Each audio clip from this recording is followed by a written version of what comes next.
ಭಾರತವಾಣಿ ವೀಕ್ಷಕರಿಗೆಲ್ಲ ನಮಸ್ಕಾರ.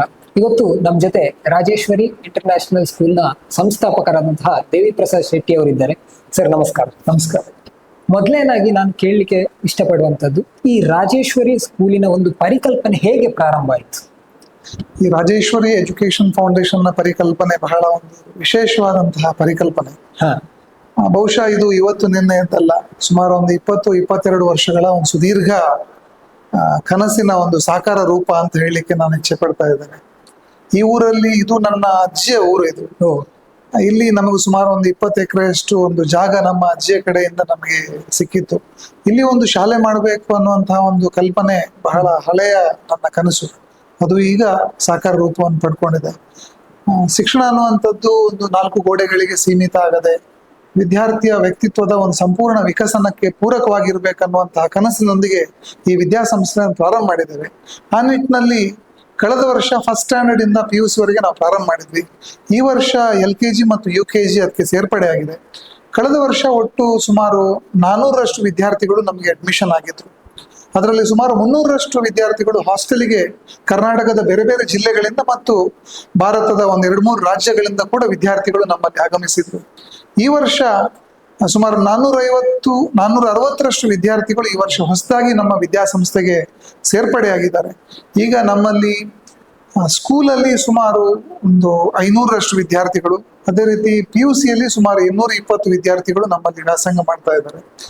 ತುಂಬಾ ಸಂತೋಷ ಆಗ್ತಾ ಇದೆ. ಒಂದು 2ನೇ ವರ್ಷದ ಪ್ರಾರಂಭದಲ್ಲೇ ನಮ್ಮ ವಿದ್ಯಾಸಂಸ್ಥೆಯಲ್ಲಿ ಸುಮಾರು 800ರಷ್ಟು ವಿದ್ಯಾರ್ಥಿಗಳು ಓದ್ತಾ ಇದ್ದಾರೆ ಅಂತ ಹೇಳಲಿಕ್ಕೆ ತುಂಬಾ ಸಂತೋಷ ಆಗ್ತಾ ಇದೆ. ಖಂಡಿತ ಸರ್. ಅಂದ್ರೆ ಒಂದು ವರ್ಷದಲ್ಲಿ ಈ ಪ್ರಗತಿ ನೋಡಿದ್ರೆ ಬಹುಶಃ ನೀವು ಕೊಡ್ತಾ ಇರುವಂತಹ ಶಿಕ್ಷಣ ಅದೇ ಒಂದು ಸಾಕ್ಷಿ ಅಂತ ನಾನು ಹೇಳ್ಬೋದು. ಹಾಗೆ ಪಠ್ಯೇತರ ಚಟುವಟಿಕೆಗಳು, ಅದು ಕೃಷಿ ಆಗಿರ್ಬೋದು ಅಥವಾ ಬೇರೆ ಬೇರೆ ರೀತಿಯ ಚಟುವಟಿಕೆಗಳನ್ನು ಕೂಡ ಇಲ್ಲಿ ಮಕ್ಕಳಿಗೆ ನೀಡುವಂತಹ ಪ್ರಯತ್ನವನ್ನ ಮಾಡಿದ್ದೇವೆ. ಇದು ಹೇಗೆ ಈ ಒಂದು ಕಲ್ಪನೆ?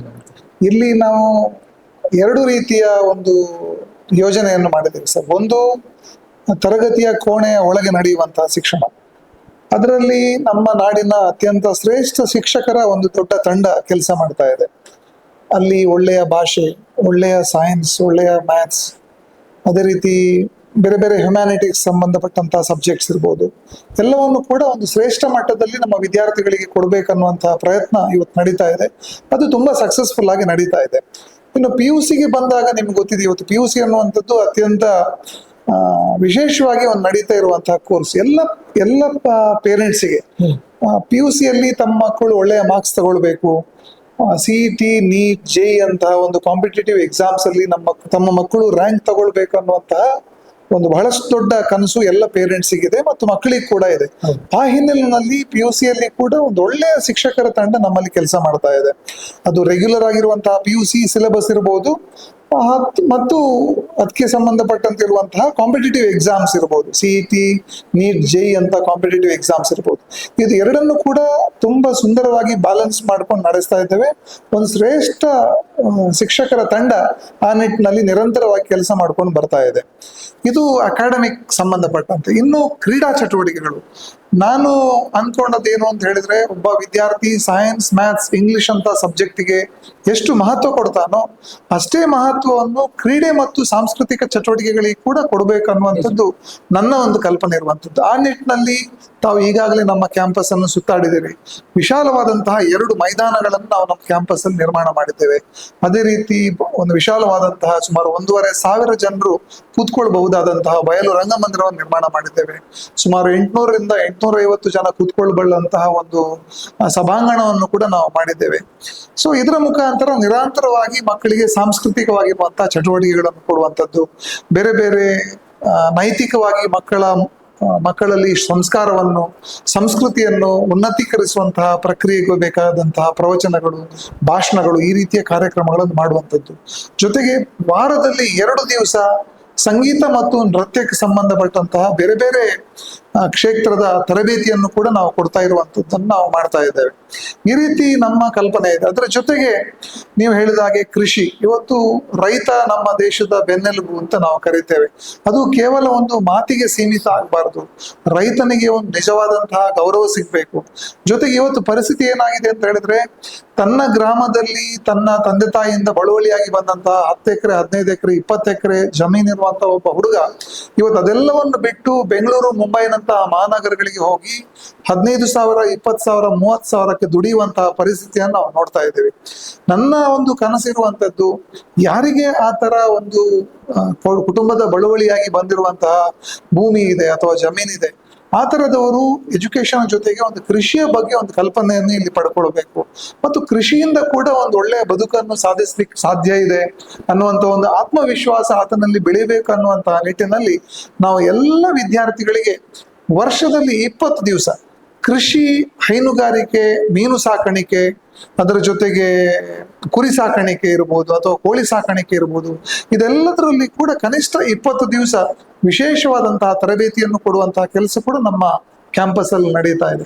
ಈ ರೀತಿ ರೆಗ್ಯುಲರ್ ಆಗಿರುವಂತಹ ತರಗತಿಯೊಳಗಿನ ಶಿಕ್ಷಣ ಮತ್ತು ಹೊರಗಡೆ ಕೊಡುವಂತಹ ನೈತಿಕವಾದಂತಹ ಶಿಕ್ಷಣ, ಕೃಷಿ ಸಂಬಂಧಿ ಶಿಕ್ಷಣ ಮತ್ತು ಕ್ರೀಡಾ ಮತ್ತು ಸಾಂಸ್ಕೃತಿಕ ಚಟುವಟಿಕೆಗಳು, ಇದೆಲ್ಲವನ್ನು ಕೂಡ ಅತ್ಯಂತ ಪರಿಣಾಮಕಾರಿಯಾಗಿ ನಾವು ನಡೆಸ್ತಾ ಇದ್ದೇವೆ. ಅದರ ಮುಖಾಂತರ ನಮ್ಮ ಕಲ್ಪನೆ ಆಗಿರುವಂತಹ ವ್ಯಕ್ತಿಯ ವ್ಯಕ್ತಿತ್ವದ ಒಂದು ಸಂಪೂರ್ಣ ವಿಕಸನ ಇದು ಸಾಕಾರ ಆಗ್ಬೇಕನ್ನುವಂತ ನಿಟ್ಟಿನಲ್ಲಿ ನಮ್ಮ ಪ್ರಯತ್ನ ನಿರಂತರವಾಗಿ ನಡೀತಾ ಇದೆ ಸರ್. ಖಂಡಿತ ಸರ್, ನಿಮ್ಮ ವ್ಯವಸ್ಥೆಯನ್ನ ನೋಡಿದ್ರೆ ನಮಗೆ ಒಂದು ಗೊತ್ತಾಗ್ತದೆ. ನಾವಿವತ್ತು ಬೆಳಗ್ಗೆಯಿಂದ ಇಲ್ಲಿ ಸುತ್ತಾಡ್ತಾ ಇದ್ದೇವೆ. ಸೊ ಯಾವ ತರ ನೀವು ವ್ಯವಸ್ಥೆಯನ್ನ ಮಾಡಿದಿರಿ ಅಂತ ಹೇಳುವಂಥದ್ದು ಅದು ಪಾರದರ್ಶಕವಾಗಿ ನಮಗೆ ಗೊತ್ತಾಗುವಂಥದ್ದು. ಜೊತೆಗೆ ಇಲ್ಲಿ ಕರ್ನಾಟಕದ ಯಾವ ಭಾಗಗಳಿಂದ ವಿದ್ಯಾರ್ಥಿಗಳಿದ್ದಾರೆ? ಇವತ್ತು ಕರ್ನಾಟಕದ ಎಲ್ಲ ಜಿಲ್ಲೆಗಳಿಂದ ನಮ್ಮಲ್ಲಿ ವಿದ್ಯಾರ್ಥಿಗಳು ಬಂದಿದ್ದಾರೆ. ಅದು ದಕ್ಷಿಣ ಕನ್ನಡ, ಉಡುಪಿ ಜಿಲ್ಲೆಯನ್ನು ಸೇರಿದಂತೆ ಬಾಗಲಕೋಟೆ ಇರ್ಬೋದು ಅಥವಾ ಗದಗ, ರಾಯಚೂರು, ಗುಲ್ಬರ್ಗದಂತಹ ನಾರ್ತ್ ಕರ್ನಾಟಕದ ಜಿಲ್ಲೆಗಳು, ಅದೇ ರೀತಿ ಮೈಸೂರು, ತುಮಕೂರು, ಹಾಸನ, ಬೆಂಗಳೂರು ಗ್ರಾಮಾಂತರ, ಕೊಡಗು, ಚಿಕ್ಕಮಗಳೂರು, ಈ ರೀತಿ ಈ ಮೈಸೂರು ಭಾಗದ ಜಿಲ್ಲೆಗಳು, ಈ ಎಲ್ಲ ಜಿಲ್ಲೆಗಳಿಂದ ಕೂಡ ನಮ್ಮಲ್ಲಿ ವಿದ್ಯಾರ್ಥಿಗಳು ಓದ್ತಾ ಇದ್ದಾರೆ.